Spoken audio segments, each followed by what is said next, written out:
може еден професор во школа, која на класен час ти кажува ти си губитник, тебе не те бива за ништо, од вас луѓе нема да биде.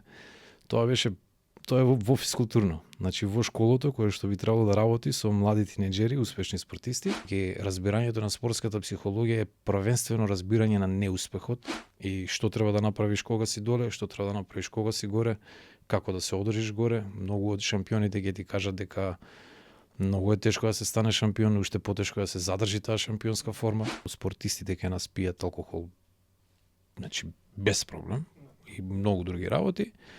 И скоро никога со голманите не знае да се истегне. За мене тоа е трагедија. Значи имаме ние кондициони тренери кои што истегањето за нив е мисловна именка. А спортскиот психолог, ако убаво има доверба, му е слуга на тренерот. Значи спортскиот психолог е тој кој што проверува.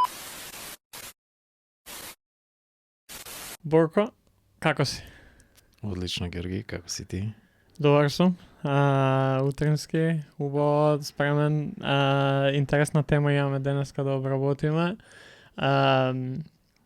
Мислам, од нигде нека да се запознавме мината недела, па еве, денеска дојде, ајде да снимаме. Така требало да биде. Да. За почеток, ние ќе навлеземе во спортската психологија, што е спортска психологија, уште еднаш ќе збориме за тоа колку е важна, ама како и за секој гостин, така и за тебе. Што е за тебе ментално здравје? Ментално здравје? Па, кога некој ќе скрши рака, нога или каква повреда да има, си ги има процедурите како да го надмине тоа. А за психата скоро никој не преимува, пред 20-30 години беше табу, се сметаше дека си слаб човек, доколку се обратиш на некого или разговараш за тоа, но менталното здравје за мене е како пристапуваш со сите предизвици кои што животот тебе ти ги носи, кои техники ги користиш за да успееш да го прочистиш тоа ментално здравје. Некогаш менталното здравје значи дека како рака ќе скршиш ставаш во гипс. Значи некогаш за мене ментално здравје е дома да си седам во радишани месец дена и да се изолирам. Некогаш е разговор со луѓе, некогаш е... Значи менталното здравје мислам дека е многу индивидуален пристап на секој човек, е целосно различен. Да. Па и ради тоа и сакам да почнам секој епизода така, знаеш, ми се деша многу често да викнам, да поканам луѓе на подкастови, што ќе ја зборам за ментално здравје, знаеш, ама уствари сите имаме наши начини на кои што го сваќаме поимот ментално здравје и како се справуваме со работи со кои што секојдневно ни се случуваат и од тука еве нас не спои таа некоја спортска психологија. Пред да навлеземе, јас пошто сакам да почнеме и самиот разговор малку и за тебе, пошто не верувам дека имам запознаено таков сестран човек, би рекол, кој што има доста искуство и доста поминал. Кажи ми еве збор два на сам почеток. Зошто спортска психологија и која е важноста од спортот и менталното здравје да бидат едно со друго да одат?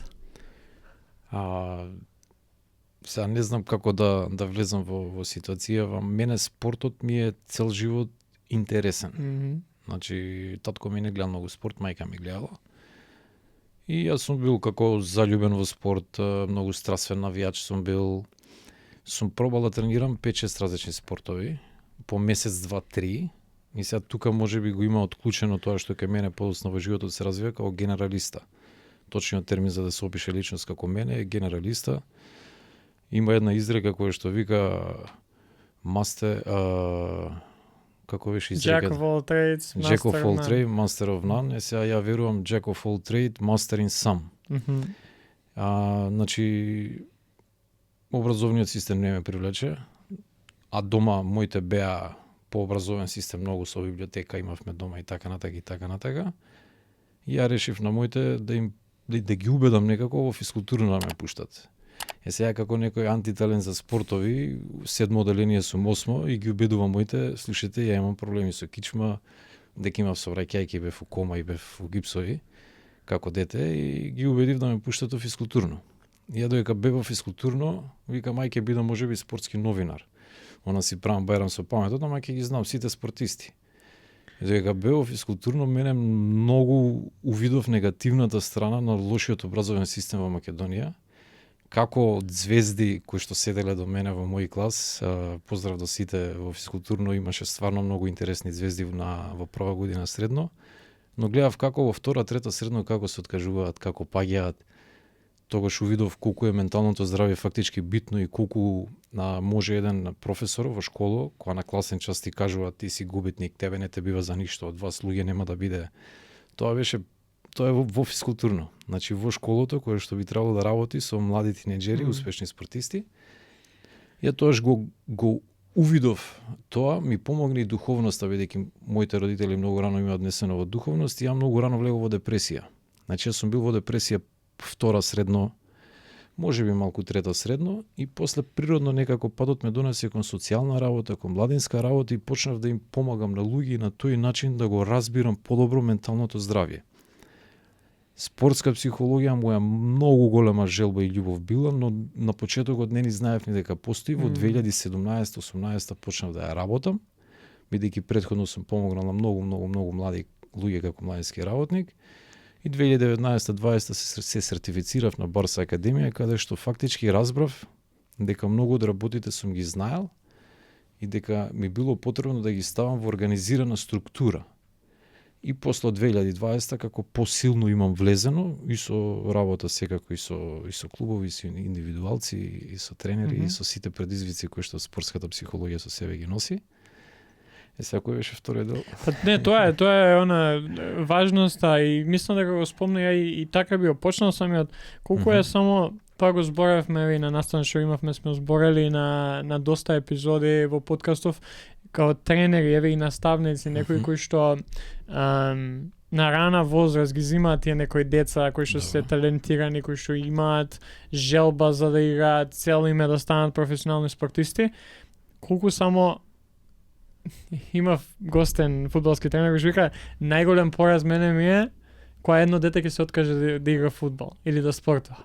Ја ги гледав стотици примери како се откажуваат и зошто се откажуваат. Некој се откажува поради тоа што кој ќе имаат голем успех на 15-16 години, кој ќе кажам голем успех е давање гол во прва фудбалска лига или баш седев со еден другарче што играше во МЗТ Гаго и се он втора година средно лепи банана на Симич и доаѓа у школа и кога сиде или каратистот не знам освоја бронзен медал и доаѓа и после тоа што се случува. Значи многу општеството не е свесно, спортските работници не се свесни дека тоа се нормални тинеџери, тоа се дечки кои што немаат со кого да разговараат, а одеднашка треба да се справи со моментот на лелеј, сега сум популарен, сега сум јак, сега можам да имам девојки или сега можам да отидам во негативна насока, бидејќи има многу внимание кон мене. Така да ја тоа многу ми помогнало за да ја разберам спортската психологија, бидејќи разбирањето на спортската психологија е првенствено разбирање на неуспехот, справување со неуспехот, после тоа е успехот, справување со успехот и знаење дека животот е како срцебитот, знаеш, како хартбит, горе-доле, горе-доле, горе-доле. И што треба да направиш кога си доле, што треба да направиш кога си горе, како да се одржиш горе. Многу од шампионите ќе ти кажат дека многу е тешко да се стане шампион, уште потешко да се задржи таа шампионска форма. Ја по себе си гледам и дека цел живот си практикувам фитнес, можам да направам стомачни и да задржи. Да, тоа е тој момент кај што мислиш дека кога ќе стигнеш, работиш, тој процес го имаш, доаѓаш до некој ниво, ама кога ќе стигнеш горе, сега чекај се, треба да се одржиш. И тука мене фасцинантни ми се иако пораснав гледајќи ги Федерер, Надал и Џоковиќ. Кај што еве сега и денеска имаш и индивидуални спортисти и други и фудбалери, кошаркари, тимски спортови, кај што имаш некој ќе се појави, па го снемува, па пак ќе се појави, ама овие тројца ми беа многу фасцинантни, кај што они секогаш секаде бе, се не знам ќе видиме Алкарас и други и Синари, дали ќе го имаат тоа. Џоковиќ уште нема завршено. Ама Џоковиќ и уште и нема, тоа е тој момент колку само тоа е неверојатно и е многу мал и редок вид на спортист да можеш да изразиш тоа. Потешко се индивидуални спортови, тоа е факт. Полесно е во групни спортови на одреден начин. Кога кажам збор за ментална спремност е потешко индивидуален спорт. Иначе на спортистот му е полесно ако е он во главата како што треба во индивидуален да ги остварува успесите, но на вистина за нив е огромен предизвик. Тоа што го прави сега Џоковиќ е чудо. Луѓето не знам дали се свесни дека ние гледаме чудо. Ја очекувам од него барем уште еден гренслем да освои. Само до тоа што беше во финале на почетоков на годината, тоа беше нешто неверојатно. И така, ја лани бев цела година работев по бродови и ентертејмент работев и имав многу настани и баш во некој од настаните ќе си влезам во комуникација отворена со гостите. И викам, Djokovic will have one more win. Балкан менталити. Да. Она инатот малку знаеш дека сака уште еднашка на повозрасни години да успее. И он и да не успеал бидејќи продолжува да бутка, продолжува да инспирира, продолжува позитивно да влијае. Да. Да, тоа е многу важно. Се сакам малце што те влече назад кон спортска психологија тебе? Бидејќи кој што кажа ти генералиста се. Да, имам 40 хоби професии. Да, и And плюс counting. имаш патувано 70 земји. преку 70 може луѓе те знаат како светски патник. Имам фемисија, да. Што те влече да доеш, не, да ги оставиш тие работи, да се вратиш на спортска психологија, да пробаш да работиш со спортисти и да им помогнеш? Ја верувам дека преку спортската психологија можеме да го смениме општеството. Јас сум како ветер. Доаѓам и одам, таков ми е цел живот. Ја верувам дека во Македонија можеме да бидеме подобро општество, можеме да бидеме поквалитетни. Ја верувам дека преку спортската психологија и преку освојување на 3 медали, во мојата глава све ми се врти околу бројката 3, таков и мејл им против на 3 главни федерации во Македонија. Ајде да освоиме со ментална спрема 3 медали, секако во различните спортови.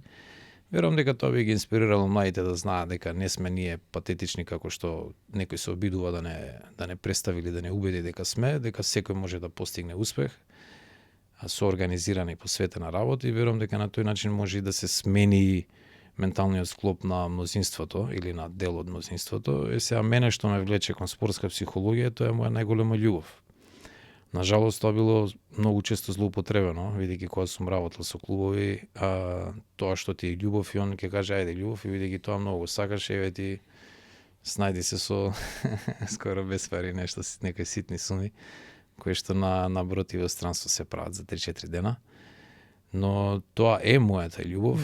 Сега каде вистински ќе ја практикувам, не знам. Дедо ми секогаш имал изреката оди таму каде што те сакаат. Јас сакано не се чувствувам во Македонија, сакано се чувствувам во Латинска Америка. Така да, ова ми е прво и последно интервју годинава. Нема да искочам никаде на ниедна телевизија за ништо. Ќе видам како ќе се развијат коцките, лето најверојатно ќе работам повторно ентертејмент, бидејќи јас сум како забавувач. Тоа ми оди лесно и се заработува доста, така да најверојатно јас зимово ќе отидам во Латинска Америка, па таму ќе си ја пробам среќата. Би сакал многу во Бразил да начекам со работка со некој клуб, бидејќи таму и убаво би си поминувал и фина би било и работата со спортска психологија. Да. Еве вака кога патуваш, например, и да го имаме, да гледаме низ призмата баш на спортот, колку ти помага да патуваш, да гледаш различни култури, да осознаеш нови моменти и после тоа дека знам дека и работиш и со индивидуални спортисти од различни спортови, имаш искуство работено со клубови и како кај нас. Колку тоа ти помага да ги сватиш работи на некој поразлично ниво? Патувањето и одмор се две различни работи. Предноста моја е дека да поздрав до татко ми, го немам поздравено скоро никогаш на никоја емисија. Од мали години он знаел како да патува. Например, ние сме биле, не знам, убави места секаде низ Македонија, од Тешево и така натака, ама идевме 4-5 години во Трпејица пред никој да ја знае. И ќе си доеме од одмор и он ќе каже сега на никого да не кажете кај сте биле, 30 куки се, ако почнеме да кажуваме колку убаво, сите ќе дојат. Така ние 5 години имавме многу интересни искуства таму и сега таа бубачка што влегла во мене, јас секоја година патував, а најмногу патувања сум имав 2 врзани светски круза. Каде што бев во 40-50 држави, вртиш круг околу цел свет.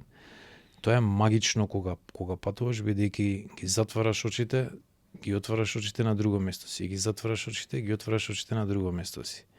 Студиите у Германија 2 години, многу пати сум бил по 3-6 месеци некаде, секоја култура кога ги влегуваш, Индија, например, сите кога беа на Евротрип од факултет, ја отидов во Индија месец дена, Кога одиш во други култури го ресетираш мозокот, стануваш нова верзија од себе, разбираш повеќе за нив, разбираш повеќе за својата сопствена култура, можеш да ги видиш нивните предности, можеш да ги видиш нивните недостатоци, можеш да ги видиш нашите предности, можеш да ги видиш нашите недостатоци. И ја верувам дека човек мора да патува за да се осознае себе си, да ги осознае другите, ама преку другите да се осознае и себе си и да може да се изгради себе си во подобра верзија. Со тоа што има голема разлика од патување и одмор, ја многу често ставам ранец и си одам неколку месеци. Ова што го спомнав Латинска Америка, ја ќе отидам во Аргентина и си одам до Мексико. Јас си идам со бекпек и секој ден мозокот ти е различен. Посебно сам, ја патувам сам повеќе од 20 години. Така да патувањето сам е всушност суштината на како мене мозокот ми расте.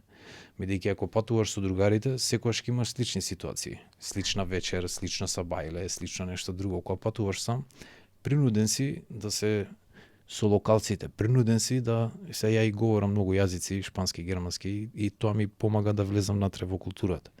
Ама дефинитивно патувањето е многу потребно за ширење на хоризонтите и за влечење на, како што кажав, поуки, предности и мани. Да. Да, и тоа е интересен момент, колку е само различно тоа патување сам наспред со...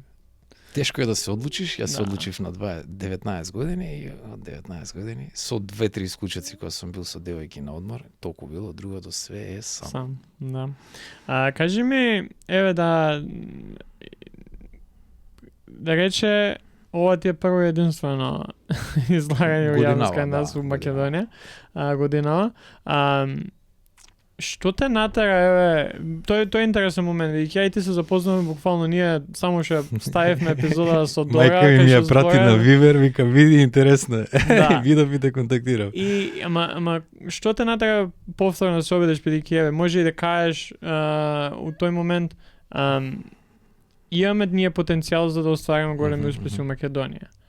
Како ти се гледаш себе си во сета таа ситуација и што те натера сега повторно пак да пробаш? Што ме натера повторно е случајно. Ја во моментов требаше уште да бидам на брод до крај на мај, сега требаше да бидам на Барбадос и да си имам многу убаво време. Наместо ти си тука со мене на подкаст. Ама тоа е бидејќи имам карактер како што имам, значи имам многу правила на брод, ја некоја тие правила не ги почитував, си уживам со девојки и не е дозволено со патнички, а ја бев, ме фатија и ме пратија дома, да сме живи и здрави, такви сме како што сме. И кога дојдов тука, дома се изолирав 10 дена и после 10 дена некако самото ми дојде, ајде уште еден последен обид, ја пробав 2021. За малку ќе влезев на Австрија првенството. Значи имав зелено светло од федерацијата, но после со тренерот не се договоривме за да влеземе за Катар светските квалификации, ама се премислија. И викам, ајде има 2023 друг обид и сега викам, ајде уште еднаш да се обидам, со тоа што ја во денешниот разговор би избегнал да зборам за федерации, за клубови, бидејќи ќе ради некои недоразбирања може да ми се затворат и заклучат одредени врати. Така да малку генерално би зборал. Но чисто за публиката да знае дека сум имал неколку сериозни обиди за да работиме со федерациите. А како ја себе си се гледам на работа, ако кажав 3 медали, да ми дадат кошарка, фудбал и ракомет, селекции до 18 или до 21 година. Бидејќи тешко се учи некој што е 27 или 30 години како да го смени менталниот склоп и пристапот кон животот. Не знам дали луѓето знаат во Македонија, но спортистите кај нас пијат алкохол, значи без проблем, и многу други работи. И скоро никој освен голманите не знае да се истегне. За мене тоа е трагедија. Значи имаме ние кондициони тренери кои што истегањето за нив е мисловна именка, а без да се истегнеш, тоа е секој што влегол во спортови знае колку е битно истегањето. Така да ја така се гледав себе си и така се уште се гледам себе си и интервју кое што го имаме, се надевам добро ќе помине, добри соговорници сме. Ќе го пратам на 2-3 места, ќе видам каков ефект би имало, но секако јас со една нога сум надвор повторно од Македонија, бидејќи тука кога останувам полого неколку месеци, малку менталната моја психологија паѓа. Да. Кажи ми, еве, сакам да навлеземе и подлабоко и некој да работиш, ја ти ги зборавме пред некој ден на кафе седнати. Кажи ми, еве, која според тебе треба да биде улогата на еден спортски психолог во Ево да збориме конкретно, ги спомнавме некои од тимските спортови, во еден стручен штаб, во една екипа од било кој од овие поголеми тимски спортови. Можеме да фатиме кошарка, ведејќи ти си во кошарката, значи улогата на спортскиот психолог е најтешката, најкомплексната. Улога што најмногу бара, може повеќе да бара и од сите спортисти и од тренерот, најмногу влијае на резултатот. Значи со квалитетен спортски психолог, една екипа која што едва се квалификува на првенство може да стигне и до медаља на тоа првенство, бидејќи спортскиот психолог ако е добар во својата работа, може да допринесе минимум 2-30% подобрување кај секој индивидуа. Сега ти замисли си во тимот, си знаеш има, значи стартери 5 плюс имаш десетина играчи кои што може да дадат допринос, кај секој од нив да има подобрување 30%, да има подобрување 50%, кај некој да има подобрување 300%. Стави го тоа на купче. После тоа, спортскиот психолог е десна рака на тренерот. Тоа што тренерите во Македонија, да ми се живи и здрави, ама не можат баш да го разберат, спортскиот психолог мора да има тренерот целосна доверба кон него. Значи, ја никогаш нема да се свртам против тренерот. Ја му служам на тренерот. Тренерот е мојот господар.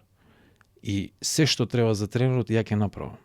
А што значи тоа се? Тоа значи дека ја морам да влезам како спортски психолог во умот на секој играч. Значи секој играч да ми биде на граница на другар. Тоа затоа ми има помогнато младинска работа, бидејќи младинската работа ти си измеѓу учител и другар. Тоа е и спортскиот психолог за играчите. Измеѓу учител и другар, бидејќи јас сакам он мене целосно да ми се довери, за да знаеме која навика да ја смениме, што да подобриме, како подобро од сабајле да си ги има ритуалите, како подобро да спие, како подобро да се постави пред надпревар, по надпревар. Така да спортската психологија е неверојатно битна, многу е захтевна, а кај нас е многу потценета и очекуваат за сума која што на чистачи им ја даваат, очекуваат за таа сума ти да работиш од сабајле до вечер. Бидејќи ја до едно неразбирањето со кое што дојдов во еден од тимовите во кој што работев, кој што мислам дека ако останев, сега ку знае кај ќе бевме и кимавме репрезентативна медаља, значи ја правам овој со директорот, се договараме еден ден неделно, потенцијално 2, работам со тренерот, он сака 6 пати неделно. А директорот сака иста сума на финанси. И сега тука е, сакам да кажам, неразбирање на битноста на психологот. Сега, што е клучното? Ја работев HR со фирми, повеќе нема да пипнам HR да работам со фирми. Зошто? Директорот е исто многу битен. Значи не е битен само тренерот. Ја како спортски психолог, мојата работа е да детектирам проблеми. Проблемот може да биде многу едноставен, како каде и како јадат, или што им прават пред надпревар. Например, јас сум бил у ситуација каде што одиме во друг град у Македонија со автобус за надпревар, гладни ги држа деца. И сега, ја секако дека на наредна средба на директорот ќе му кажаме, слушај, дај бадемчиња, дај нешто јабуче, дај нешто бананче, викам малку да стават во уста, викам за... Сега тука ако директорот е тип на човек, бидејќи балканскиот ментален склоп е све за држи го столчето, никој да не, јас сум главниот, егото, лактици, и сега што ми се мешаш ти во тоа, не е тоа твоја работа. Значи, ако некој сака шампионски тим да гради, мора да биде отворен во комуникација со спортскиот психолог, мора да си има доверба, а еве да сумирам некако, значи спортскиот психолог треба на секој играч да му помогне да биде најдобра верзија од себе во клучните моменти. Преку правење на квалитетни утрински рутини, преку разбирање на дека за време на тренинг, ова е например една од моите илустрации, вакви имам 2-3 се спремни, ова е например преден дел на мозок, префронтал кортекс, кај што ние сме 3-4 пати поспори, каде што размислуваме, тука може да биде за време на тренинг, додека размислува, додека прави работи, но за време на надпревар мора да влезе во hindbrain, задниот дел на мозок. Сега ја бидејќи многу патувам, сум бил у ситуации кога сме правеле Вим Хоф у зимно време, сме скокали у реки, у езера, у такви работи. И сега ја знам како да се соочам со стравот и како да го однесам мозокот назад. Сум бил во Индија пред 20 и нешто години, кај Сатја Саи Баба, мојот гуру, сум научил многу техники на дишење. Тие техники на дишење му помагаат на спортистот како да влезе во задниот дел на мозокот. А што е задниот дел на мозокот? Задниот дел на мозокот е како најдобра верзија од себе, flow или in the zone, Сега на луѓето што гледаат, кои што не се толку многу во спортска психологија, да им доловиме за објаснување, као точак која возиме, ние не размислуваме. Врти со лева, врти со десна, природно е. Танчер кога танцува, не размислува. Ако размислува, ќе му се покаже, нема да биде толку добар. Он танчер може, додека си вежбаме ние по дома или у сала, да размислува, да учи чекори. Ама ти кога си на денс подиум, јас сум бил на многу латино забави, и на денс подиум со 100 луѓе. Не можеш да размислуваш, ти го тој си во моментот, се вртиш, си правиш се како што и да доаѓа.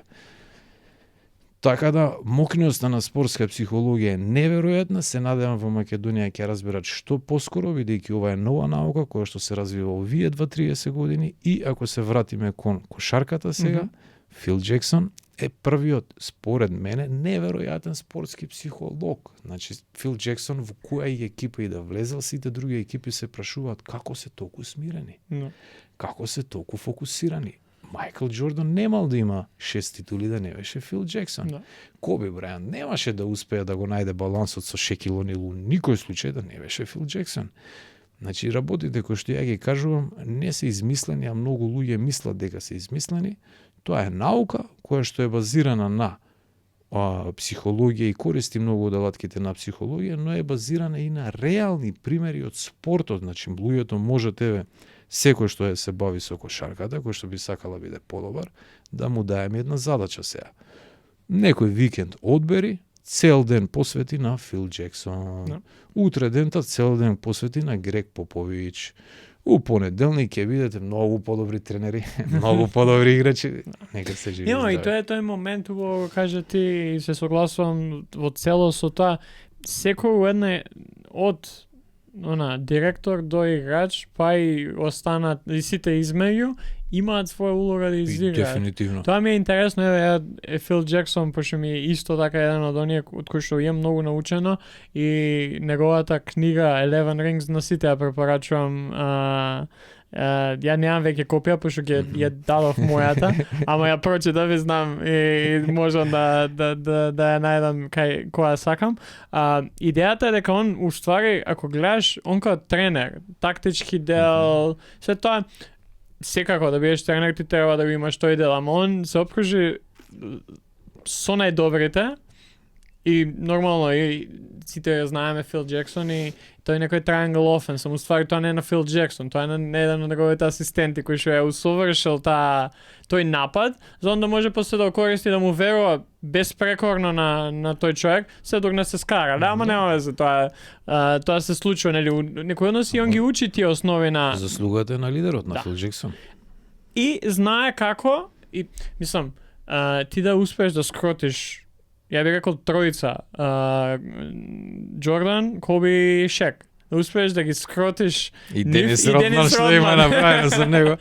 И Денис Родман го заборев. Кажеме само на луѓето, Денис Родман, лудиот играч, кој што во еден момент не може веќе да издржи и сака да иде во Лос Анџелес, во Лас Вегас, и Фил Џексон го пушта да оди. И после Денис Родман е неверојатен неколку недели. Кој тренер би го направил тоа? Кој тренер би го знаеш, би го пуштал? Да, и знаеш, тоа и го зборавме и сме зборале многу, не можеш ти како тренер, како и спортски психолог, не можеш сите да се однесуваш исто. Тоа е тој момент и ама пак сакам на тоа да ставам акцент кај што секој си има своја улога, така. И мислам дека можеш да кажеш кај нас одбивноста постои, бидејќи секој, тоа што кажа ти за директора, но мислам дека секој така се постапува како не сакам сега ти да ми ја земеш работа. И го има тој страв, а најдобрите тренери баш отворени се секојаш да колку пати, знаеш, си има случувано мал милион на тренери да каже сум бил на тренинзи кај Фил Џексон, кај Желко Обрадовиќ, кај вакво така. Нема што да се крие, тие се методи. Јасно. Јас сум бил исфрлен од стручни штабови, бидејќи проблемот за луѓето да разберат не е проблем спортски психологија да работиш, проблем е да влезеш во стручен штаб, бидејќи во репрезентативните стручни штабови тоа се само 5 личности. Јас сум бил исфрлен, да речем, од физиотерапевт или најсмешното беше од портпарол. Значи да стават портпарол у стручен штаб и ја правам овец со директора, викам сварно портпарол е побитно од спортски психолог, иначе може да биде од физиотерапевт од во кој аспект. значи одбројани се местата и сега им доаѓа некој им кажува, значи јас сум поминал во некој систем и еве имаме сега спортски психолог и сега некој може да се бори за да го задржи столчето. Ја кој би сакал да го спомнам во моментот, би сакал да го спомнам Тим Гровер, бидејќи ти кажа различни улоги. Тим Гровер е човекот кој што работел и со Майкл Џордан и со Коби Брајант и човекот кој што влегол во најмали детали за нивното физичко здравје. Ја би сакал да го спомнам Бенкардино во овој момент, бидејќи Бенкардино беше можеби најдобриот кондиционен тренер кој што стапнал во Македонија и луѓето кои што работеле со него, ја на жалост тогаш не бев вклучен во спортска психологија, иначе сигурно ќе му отидев за да научам нешто.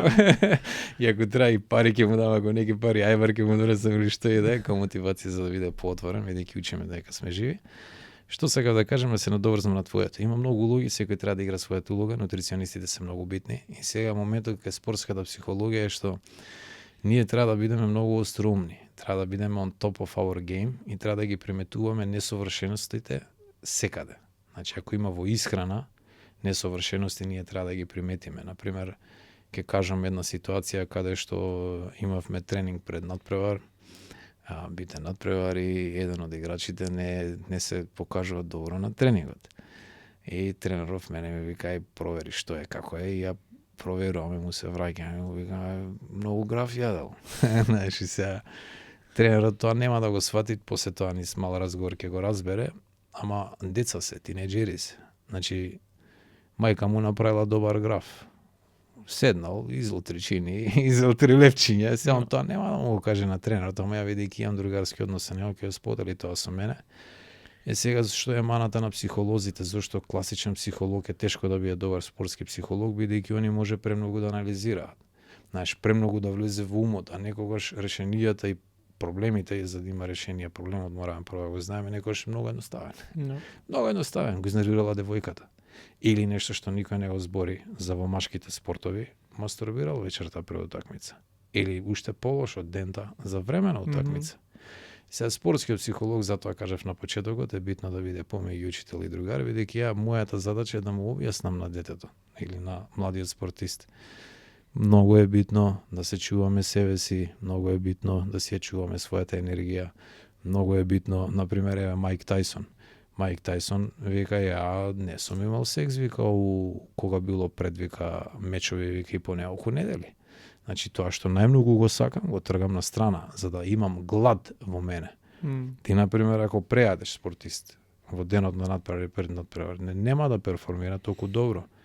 Сега, секој човек е различен и ја немаш никаква теоретска шанса да направам ист нутриционен план и да им го даеш ти како на сите играчи. Секој е различен.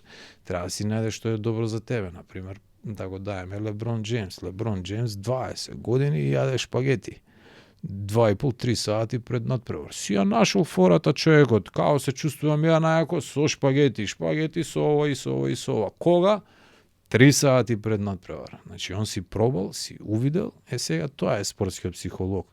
Да проба заедно со играчот да најдеме совршен ден, совршена недела, совршена сезона, како да се изгради. Сега секако дека мора и среќа. Мора и некои други работи за да се склопат коцките, како што народски се кажува. Да. И тој момент, значи, некојаш ми е интересно, знаеш, ке проба спортист некој нешто, сега го спомна Леброн со храната.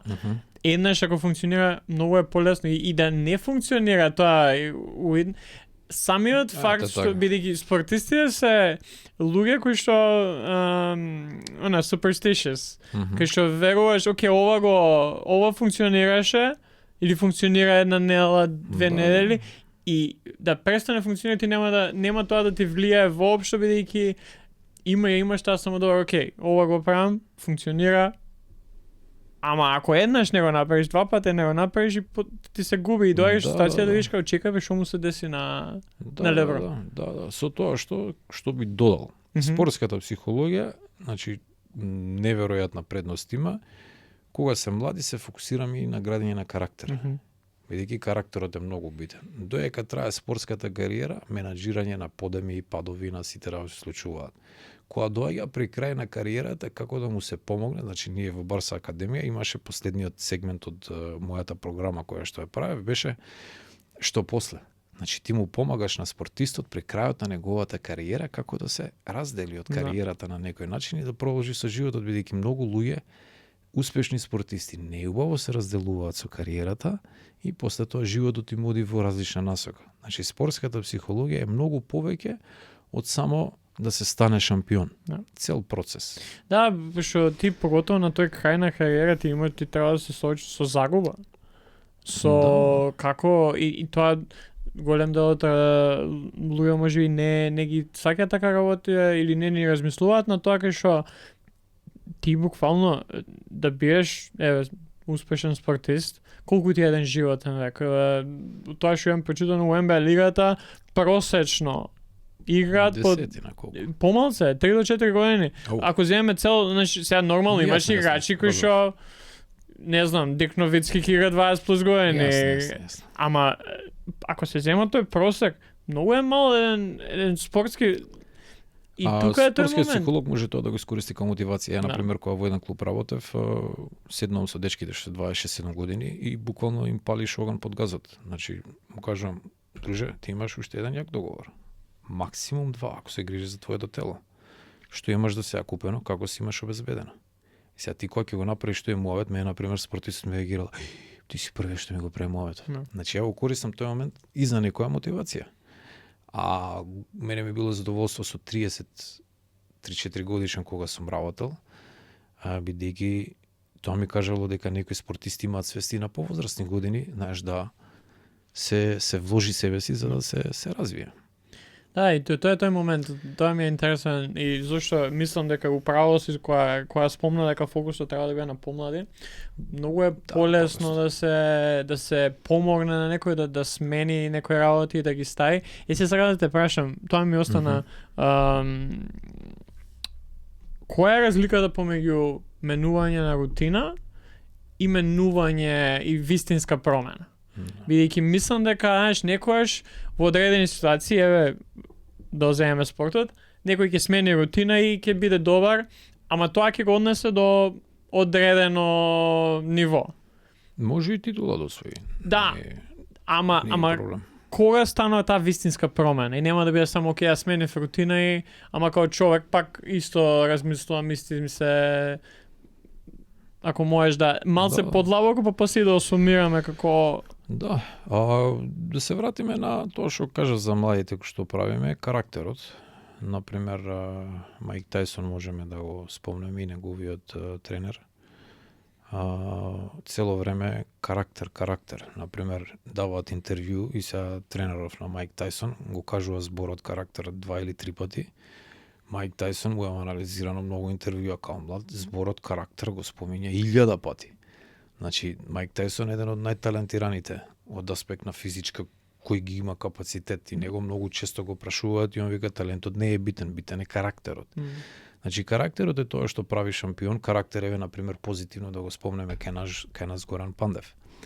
Горан Пандев има споделено дека и нови години си ги седел дома, си останал фокусиран, знаеш, не се пијанчел, си ги внимал на навиките, затоа и кариерата му беше подолга. Значи, карактерот градење е една од најбитните работи, е сега повремената промена може да дојде со инспирација. Ние, например, имавме многу голем успех, значи во Литванија со кошарката, каде што Бенкартино, благодарност на Врбица, со тимот ги спреми, самите играчи си кажуваат, ние бевме спремни у војна да не пушти некој.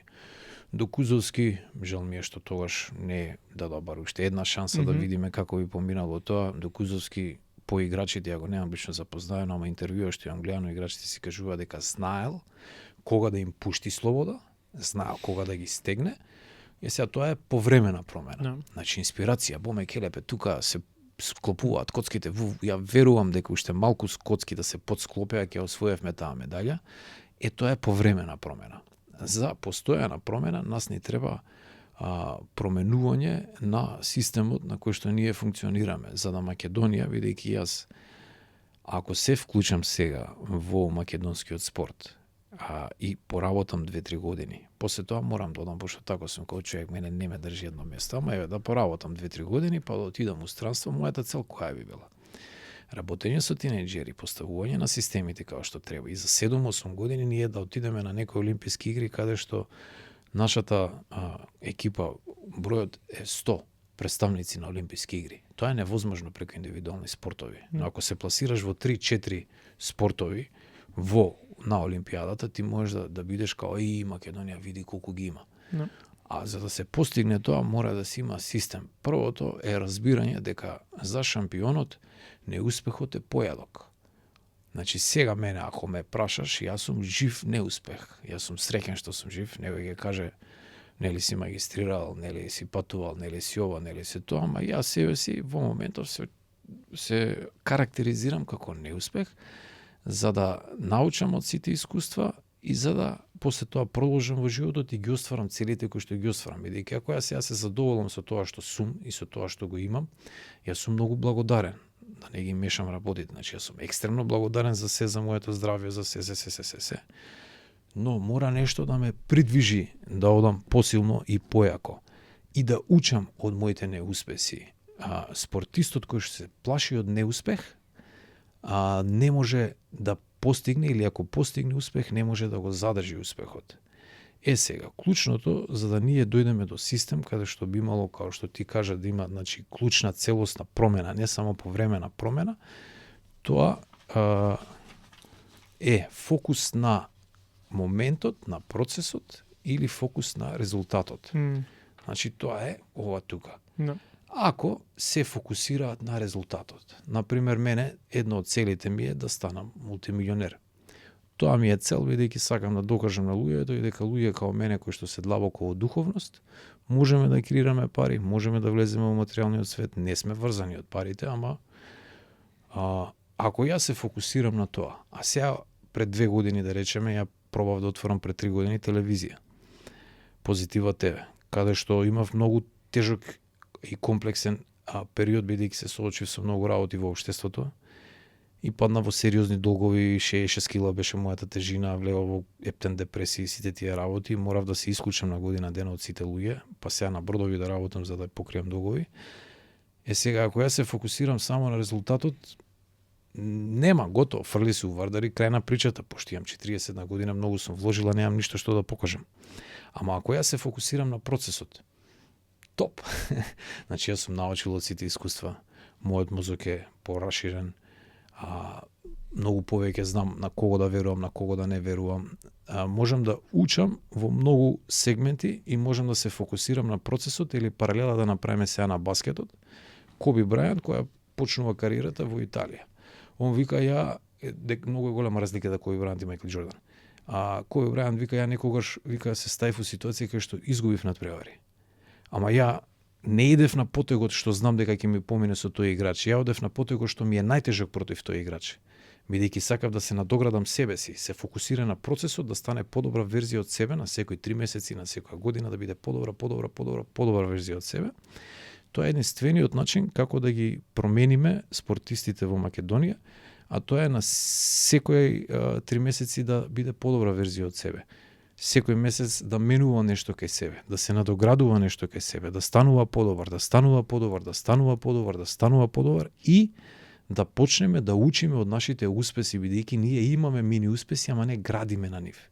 Ние мораме да се научиме дека ако поставуваме темели спортска психологија, темели квалитетен нутриционизам, темели квалитетни кондициони тренери кои што во моментот во Македонија ја не сум запознал, се надевам дека ќе запознам добри и да се подобруваат и во таа област, ние сето тоа кога ќе осредиме и после тоа, знаеш, како една зграда кога се гради, само тој ќе си дојде, но мораме да имаме цел шампионска, бидејќи ја ако неам цел да бидам шампион, зошто уопште се надпреварувам? Ја кога одам у диско или кога одам било каде, сакам да ја керам најубавата девојка. И сега ако ја не отидам на најубавата девојка, за мене не идам, ќе си седам дома.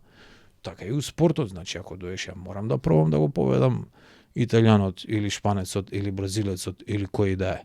И ја ако изгубам, ќе гледам да научам нешто од тоа. Значи тука е тој ментален склоп на не фокусирање толку на резултатот, фокусирање на процесот. Ако се фокусираме на процесот, тоа животот ни станува и полесен. Бидејќи јас сега не сум у депресија, а се вратив од Брод, требаше сега да видам на некоја многу убава плажа. Но ја се фокусирам на одморив 2-3 недели дома. Леле, колку нема одморено. Сега си почнувам да вежбам и сега се фокусирам. Добар сум бе, мината недела не вежбав ич. Сега на пример си правам склекшини. Сега тие мали можеби baby steps, спортистот кој ќе ги стави во негов контекст и кој ќе го прави повеќе години, тоа ќе си дојдат резултатите. И тоа секогаш им го велам на некои деца кои што ја ги имам тренирано, кај што многу е важно ние да знаеме што во што се надпреваруваме и која ни е целта. Бидејќи пак во спортот не може секој да успее и тоа ја би рекол 99,9% од деца у цел свет што ќе почнат да го играат некој спорт као деца, нема да станат професионалци. Бидејќи навистина тоа е склоп од карактер, склоп од среќа, склоп од талент, склоп од кај си роден. Значи, ја ако сум роден на некој друго место, може нешто друго ќе сум бил и навистина е тешко и токму тој како ги гледаме работи и кои ни се целите, поготово во спортот, а мислам дека се одразува тоа и у самиот живот, е многу важно што ми е мене целта. Ти викаш цел, имаш некоја и што ти е основна цел? Ние може да имаме подцели, сакаш да бидеш мултимилионер, супер, ама ти да не успееш у тоа, не ти е главна цел. Не ти е тоа цел за цел живот. Сега на пример сакам овој подкаст да успее да луѓе да слушаат и ама главната цел ми е неколку бројки ќе видам у прегледи у YouTube студиото, колку луѓе ќе слушаат епизода и ќе направат некоја позитивна промена кај нив. Така е, засадување на семе. Вие со вашиот подкаст правите многу голема работа. Би сакала ве пофалам минатата недела бев на настанот. Каде што беше Дора, каде што беше Иван, триатлонецот, беше Даријан за ментално здравје, беше исто и Васко, тренерот. Значи, прв пат после долго време се почувствував, леле, не сум толку интелигентен. И она баш убаво ме беше, пошто видов други интелигентни луѓе како свесно комуницираат на теми кои што се многу битни. Верувам дека и овој подкаст мало некоја семе ќе засади за спортска психологија и мојата крајна цел би била поврзана со Македонија, трите медали што ги спомнав. Значи 3 медали во различни спортови, бидејќи на тој начин ако има во 3 различни спортови 3 медали, тоа би се докажало колку е битно психата и менталното здравје кое што на почетокот го почна. Да.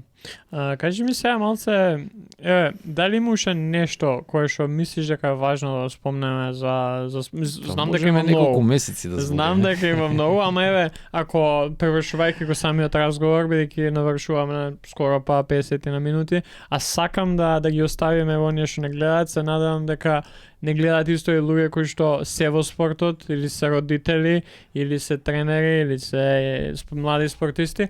Со што би сакал да ги оставиш? Кое што едно нешто кое што сакаш да им кажа, а да може би според тебе многу важно за самата спортска психологија? Бидејќи се кажуваш дека доаѓаме до крај, ја би го проложил разговоров колку што ти сакаш, бидејќи мислам дека ќе биде полезен за сите. Ја би изиграл една мала илустрација за да им помогне на што е можно повеќе луѓе. Значи,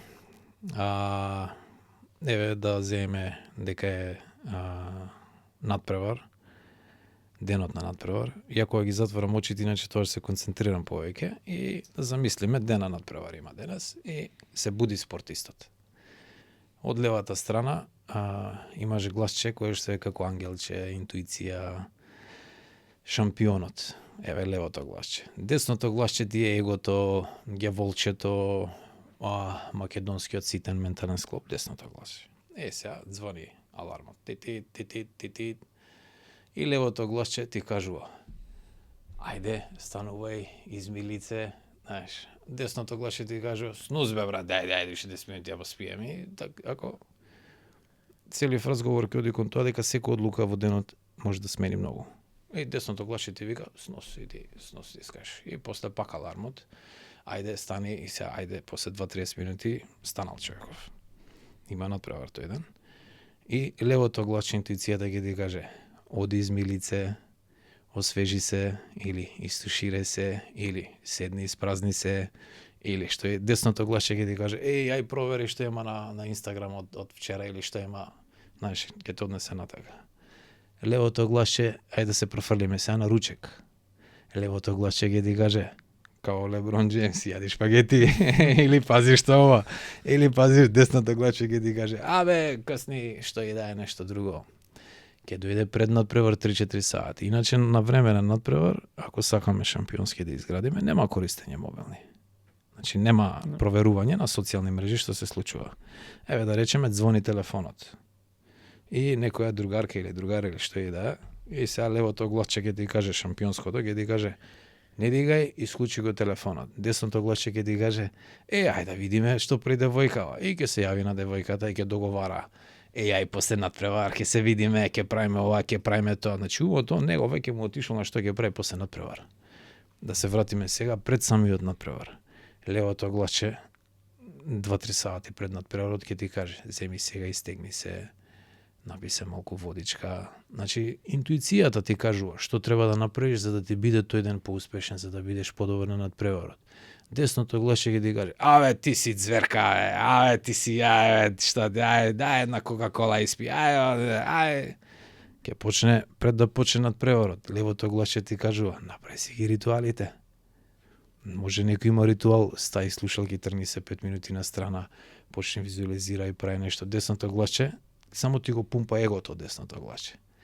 Сега, каде е проблемот? А после ќе дојдеме и до поуката. Проблемот е кога ќе дојде ситуација тешка.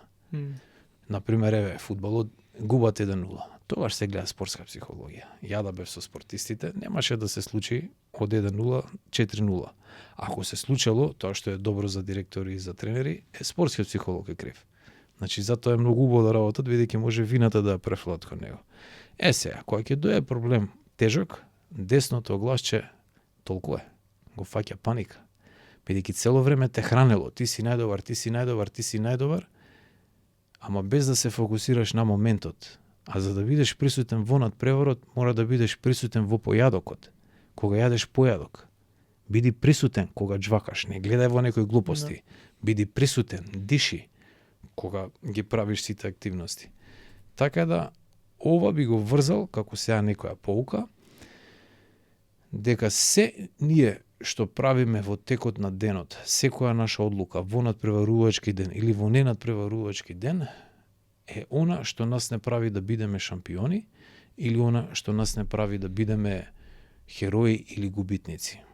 Сега, бидејќи сме скроз на крај, сакам да го фрлам и ова во игра. Многу може да влијае публиката. Многу може да влијаат луѓето на социјални мрежи. Ја бидејќи сум работел доста со спортисти, би сакал сега да ги замолам сите кои што се гледачи на овој подкаст и кои што се сметаат себе си за навијачи, да знаат дека голема противуслуга им прават со нивното однесување на спортистите. Значи, као што викаме ние, политичарите не ни се лоши, се слика на каков е народот, дали некој се земал, крадел цекиња од некаде или правил глупости, такви се и политичарите, така и со спортистите. Ние сме лоши навијачи. Значи, кога ни иде, прв неуспех, фрлај камења, ти си дрво, ти си... Пазете што пишувате. Млади се, им влијае што пишуваат и може да им ја срушите само довербата беспотребно. Така да ја тој како некој момент би го кажал, сега како може спортистот да се спаси. Тоа што го кажавме пред само 2 минути, исклучување на мобилниот телефон за време на надпревари. Да, мислам дека тоа оној момент важен кај што не знам дали имаш прочитана книгата Atomic Habits. Многу е добра, ја препорачал за некој што сака да направи промена во неговиот живот, не само у навики, туку вистинска промена, кај што вика, ја кога сакав да почнам да идам у теретана, ја првата недела ми беше цел да станам у исто време. Да, така. Ке станам у 5:30, у 6:30. Торбата спремна. Не, гледај, он вика, автор вика, ја ке станам у 6:30. Или у колку и да е. Ја од 5 дена кога ќе ги станам у исто време, 2 дена ќе идам у теретана, 3 дена може нема да идам.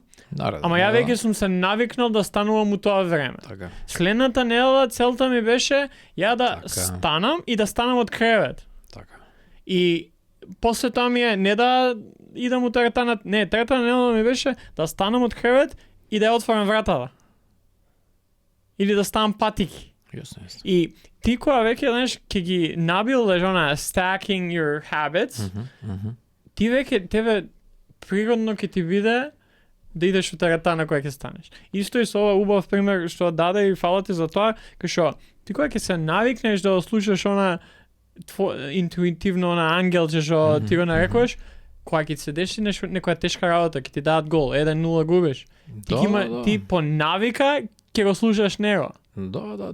Тоа тогаш ќе те охрабри, а ова што цело време геволчето ти викало најбољи си, кога ќе дојде момент да ти е тешко, тогаш тоа се врти против тебе.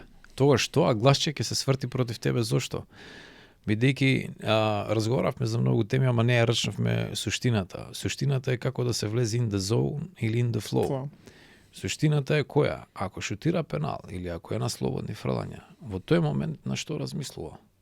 Дали во тој момент он почнува да мисли тапка и сега што ќе се случи ако промашам?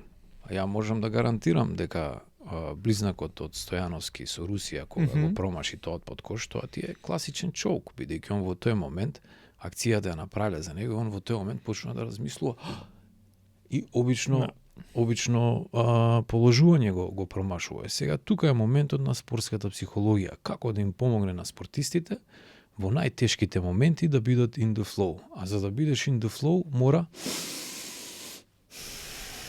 контролирање на дишењето. Јас, например, не користам грејење. Значи, влегувам во многу ладни средини и некогаш, значи, и моето тело почнува да влегува како во мала паника. Кога влегува во мала паника, јас што правам? Дишам. А има стотици различни техники на дишење. Некогаш во друга прилика може ќе направиме некој од нив, кои што може да му помогнат на спортистот да дојде во задниот дел на мозокот. Значи, кога си во задниот дел на мозокот, не размислуваш. Кога си во предниот дел на мозокот, размислуваш и си поспор. Кога си во задниот дел на мозокот, работите ти доаѓаат интуитивно. Сега, што е интуитивното? Што си тренирал? Ако ти не си тренирал доволно добро, немој да мислиш дека со спортска психологија ќе станеш шампион, бидејќи спортската психологија е како се однесуваме кога не гледа никој. Значи, тоа ми било најголем предизвик да се објаснам со спортисти, секако и со обични луѓе со кои што работам, е дека најодговорни треба да бидеме кога никој не гледа. Тогаш Бог не гледа, ама тогаш треба да бидеме најодговорни. Џабе ти се прави шампион кога си пред сите, а кога ќе отидеш дома, почнуваш со лоши навики, со лошо однесување, со лошо размислување и така натака и така натака. Да, и тоа е тој момент, мислам дека ја го имам слушнато од Светослав Пешич, кој што сега објави дека се пензионира као тренер, ама ти ако сакаш нешто да направиш на утакмица, мора прво да направиш на тренинг. Секако. И не можеш нешто ново да измислуваш, и као тренер да измислуваш нешто ново, и као играч да се обидеш, никогаш не си дал fade away шут, а да се обидуваш на утакмица за прв пат.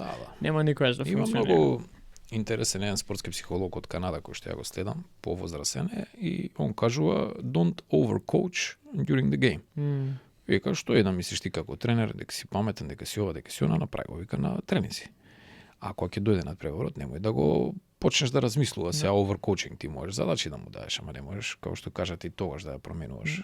Цела филозофија. Не, тоа е интересен момент и затоа мислам дека ќе требаше минимум 1-2-3 епизоди, кај што имам, знаеш, и на крај сакам тоа да го ставам како некоја главна, ако некој земе нешто од овој подкаст е спортска психологија е важна и е обемна. И од тука е многу важно, и затоа и ние сакавме со овој настан да почнеме и со активности после ова да навлеземе во тоа, чекај, важно е ова и треба да се посвети внимание, треба да се посвети време и луѓе кои што прво се квалификувани, а и ако нема, дај да ги најдеме и да им помогнеме да ги има, да ги избркаме. Тоа е, за кај нас така важи. Ама е важно, тоа спомнавме неколку работи, сме збореле на подкастот со многу луѓе за тоа. Важно е, спортската психологија е исто толку важен колку што е самиот тренер, колку Повеќе. Не, ја би рекол дека Повеќе. знаеш секој си има своја улога и важност. И Заслугата на крајот ја зима селекторот и тренерот, како Да. што ја земал Фил Джексон. Например, јас ако се вклучам во работа со федерациите, ја никогаш нема да побарам да ја земам целата заслуга, но битно ми е федерациите и клубовите да знаат колку е битен спортскиот психолог. А на крај секако дека тренерот ја зима најголемата заслуга, бидејќи тренерот ја носи одлуката дали мене ќе ме послуша. Да. Сега некој тренер мене нема да ме послуша и ќе ме, знаеш, одбие, но тој кој што ќе ме послуша, негова е заслугата, бидејќи он го искористил максимумот од мене. А која еве на крај, бидејќи најголем проблем се тренерите и управите, еве за да се доближиме, значи спортскиот психолог како десна рака на тренерот, јас треба на него да му направам целосна слика кои спортисти во тој даден момент се најментално спремни, кои спортисти може да одговорат на предизвикот, кои спортисти се во пат и да го замолам да ми даде уште неколку дена или недела две за да тогаш ги дигнеме. Па он, како врвен стратег кој што бил Фил Джексон, кој што бил Грег Попович, да си ја направи стратегијата. Значи, за да ги разделиме работите, спортскиот психолог не ја прави стратегијата. Спортскиот психолог е како сервис, некој што све прави, на све прави, со сите е во контакт со сите се и на крај на послужавник му носи на тренерот. И тренерот е тој кој што треба умешно да ги склопи работите. Ја кажувам дека спортскиот психолог е побитен, бидејќи спортскиот психолог може да ја направи разликата од да бидеш доле до да бидеш горе, но главниот е тренерот, бидејќи тренерот ги носи одлуките. Он е како војсководецот, тој што е главниот. Да. Би кажам на луѓето да учат, вратете се на Фил Джексон, вратете се на Грег Попович, во фудбалот земете го Мориньо, исто така за спортисти што тренираат фудбал, земете го Роналдо, не го зимајте Меси, Меси е ултра талентиран, не сте вие Меси, може да бидете Роналдо преку тренинг, сличното е во кошарка, немој да се занесувате дека се Стеф Кари и со тоа шутираните Да. глупостите, учите го Тим Данкан. Порано ние кога сме тренирале малку, ја не сум тренирал ништо посебно кошарка, ама малку сум влегол на некои тренинзи. Ја 80-тите сум роден на граница на шамарки, ти удри тренера кој ти земеш да шутираш кој шутираш сега. Значи од табла. Порано сите од табла, зошто од табла? Сега никој не шутира од табла. Зошто не шутираат од табла? Па од табла 70-80% влагаат. Цели кариери порано правеа луѓето од табла. Оди докажи се Наедноставното. Да, тоа е, ја практикувам на мои тренинзи. Нема секој дозвола за шутирање тројки. И ако шутнеш без дозвола, да. знаеш, секој има, знаеш, кој ќе си ја заслужи, ќе си добие дозвола. Така е. Ама ако не добиеш дозвола и шутнеш, тоа ќе извини, ама ќе седиш. Јас сум гледал порано, сум бил вклучен малку така и сум гледал квалитетни кој ќе биде некој како предводник на тимот и ќе има договор на удри банана, можеш да шутнеш или нека ти влезе два шута, нема проблем, шутира додека не промашиш. Ама како што ти кажам, мора да има одредено правило. Не може кој сака од каде сака што сака. Тука е тој момент кај што мораме, значи сите актери, учесници у спортот да знаеме и да работиме на тоа. Тоа мислам дека го спомна, кај што мора да бидеме, да се посветиме на тоа што работиме и секој својата улога да, знаеш, не можеш ти како тренер да бидеш и спортски психолог и кондиционен тренер Многу е тешко. и директор, например. Сега, клучното го фати. Ова е најклучниот момент. Значи, тренерот не може да ги игра двете улоги, бидејќи ја како спортски психолог му давам слобода на тренерот да биде каков сака. У кој смисол? Тренерот може да биде колку сака дрзок, колку сака безобразен, значи може буквално, бидејќи спортскиот психолог ќе ја избалансира ситуацијата. Ај земи да немаш спортски психолог и така да се однесува тренерот, одма пола од играчите нема да функционира, пола може ќе функционира. Сега тука е улогата на балансер и на слобода. Ја затоа еве со разговор би сакал да ги поттикнам тренерите да разберат дека спортскиот психолог ако убаво има доверба, му е слуга на тренерот. Значи спортскиот психолог е тој кој што проверува, тренерот ќе ти даде задача, тоа и ти проверуваш. Ама мора тренерот и директорот на клубот да бидат со увото отворени за што ќе се врати како фидбек. Не мора се да прифатат, ама мора да бидат отворени. Ако им се каже ова е проблемот, пошто спортскиот психолог нема мотив да лаже. Спортскиот психолог нема мотив да манипулира. Нема никаков мотив за ништо освен што е вистината. Бидејќи ако сакаме да станеме шампиони, мораме многу мали работи да смениме, а тие некои од работи што треба да се сменат, некои од директорите се вака фатени за нив. Некои од тренерите се вака фатени за нив. А мора да има, знаеш, многу промени кои што цело време ќе се менуваат. Во текот на една сезона, пристапот може да биде различен во секој месец во зависност од какви се околностите и што све се случува околу таа спортска игра. Да.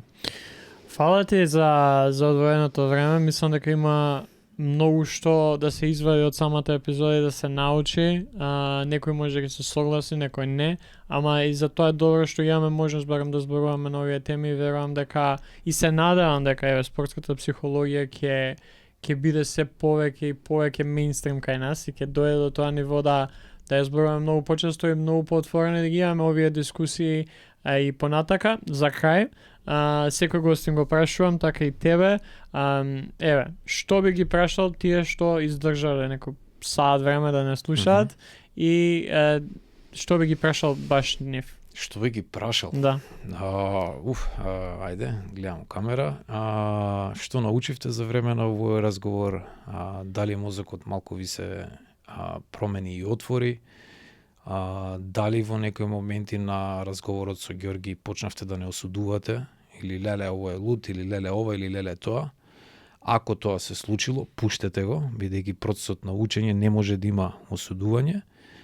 И еве прашање за крај, што ќе направите денес, што ќе направите утре, за да вие да се гледате себе си како спортисти, станете подобра верзија од себе.